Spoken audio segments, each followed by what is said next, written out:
Again, the breaking news from Iraq in the last few minutes, Americans being evacuated from the Balad Air Base in Iraq. There were but 12 American military personnel. They're already out. They sent in 3 jets to get out these contractors. We don't really have any information on all that was left behind. As Jennifer and I were reporting, they did training missions there, and a full training camp, actually, for the Iraq military. Remember, that's one of the things that we had vowed to do. The training part of what's left of the now ended Iraq war is said to be about $17 billion. So we sent $17 billion to arm and train these Iraqi personnel so that the government would be able to fight off any insurgency that might come along. But what that was counting on was that the government of the Prime Minister, Nouri al-Maliki, the Shia, Nouri al-Maliki, would be fair with the minority, the Sunnis. That was what this was predicated on, because you have to have an inclusive government where everybody has a voice in something that's trying to be a democracy. Otherwise, the minority will rise up.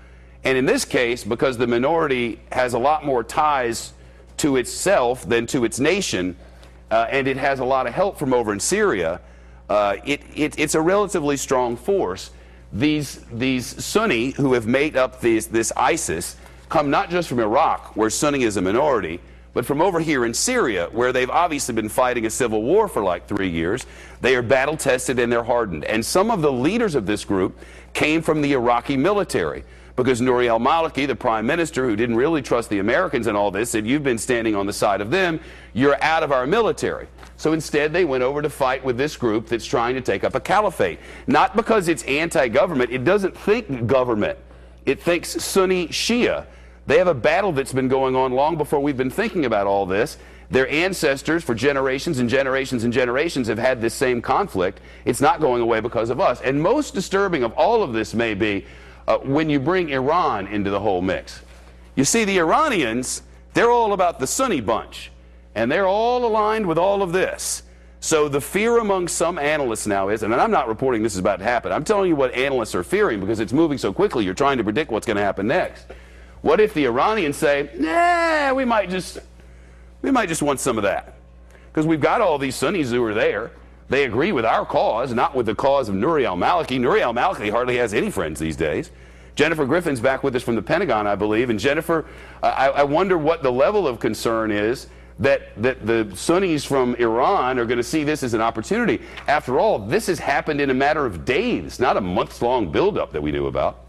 Well, there's a great deal of fear that the Shias from Iran, or that Iran itself, will try to fill the vacuum. That is what is always the problem in the Middle East when you leave vacuums.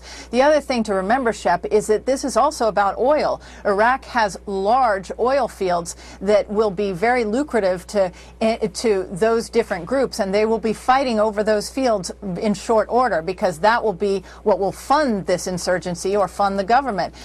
It's also another point that you touched on that's very important, is that Maliki, when the Americans were pulling out and as they were leaving, remember, it was the Sunni awakening in Anbar province that helped the surge troops that the U.S. sent into Iraq to stabilize things, that they were not taken care of by the Maliki government after the U.S. left. And the U.S. military advisors kept telling Maliki, the prime minister, who is Shia, as you mentioned, to take care of these Sunni leaders out in Anbar, so that they pay their salaries, make sure you bring them into the police force and pay them to be a part of the military. He didn't do that because he didn't send the money that they wanted and deserved. And now they are joining up with these al-Qaeda-linked fighters from ISIS, and they are part of now this rolling, thunder run to Baghdad, if you will.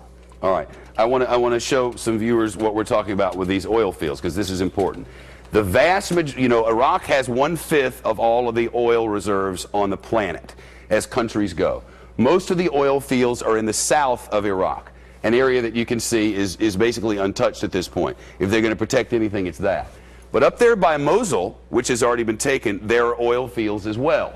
And those oil fields, along with the $500 million or so that they got from the bank up there in Mosul, could go a long way toward helping them fund this long term. Also important, there is a huge pipeline that sends oil from Iraq up into Turkey, which is just up there above Syria. See the Turkish border where they've been having all these problems in recent days.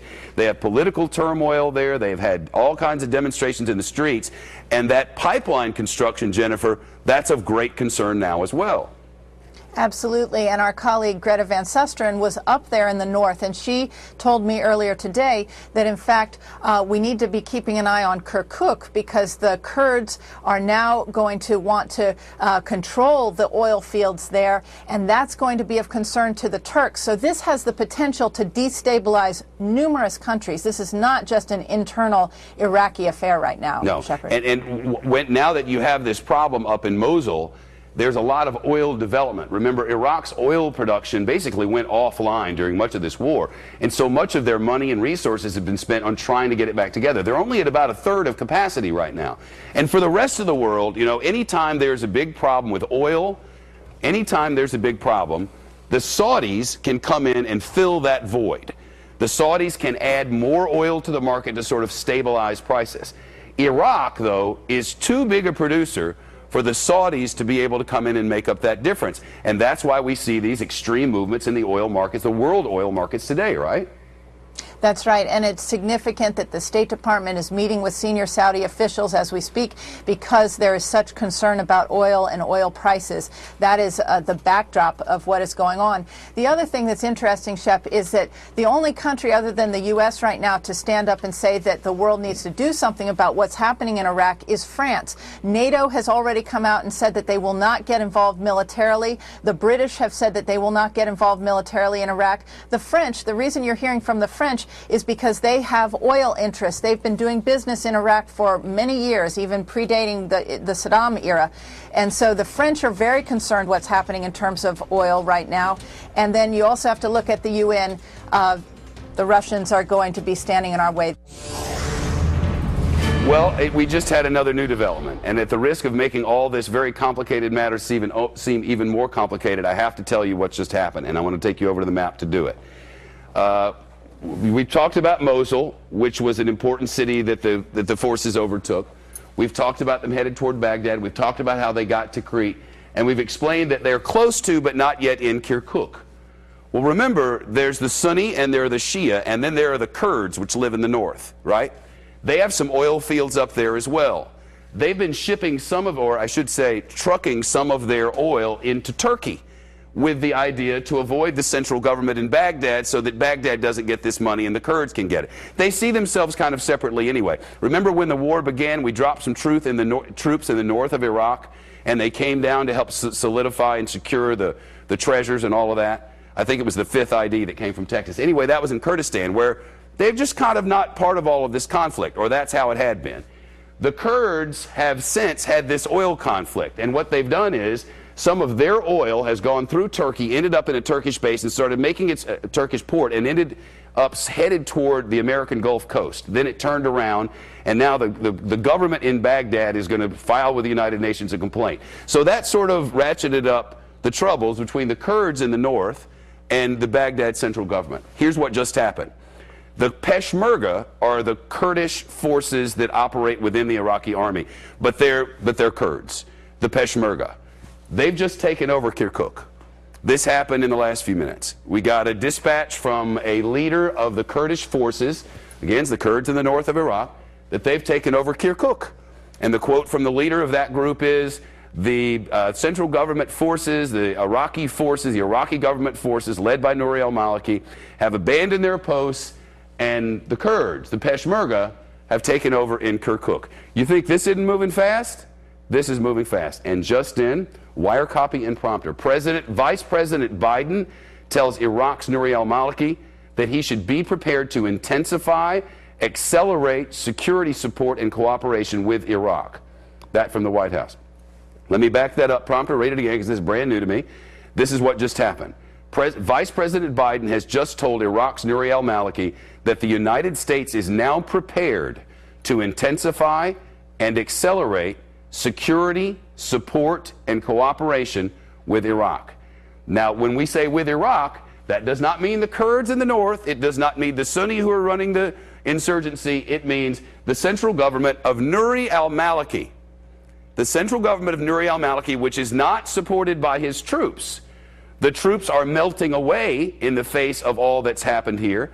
As the insurgents, the Sunni insurgents come, they're melting away, leaving their weapons, the money's being taken. Now the United States is saying, we have just told Nouri al-Maliki in the last few moments, we're going to help you now. We're going to help you in specific ways. So from 3 days ago, when everything seemed to be status quo, now lost are the cities of Mosul and Fallujah. Now Kirkuk is gone, the ancestral home of Saddam Hussein is gone, and the United States is about to step in.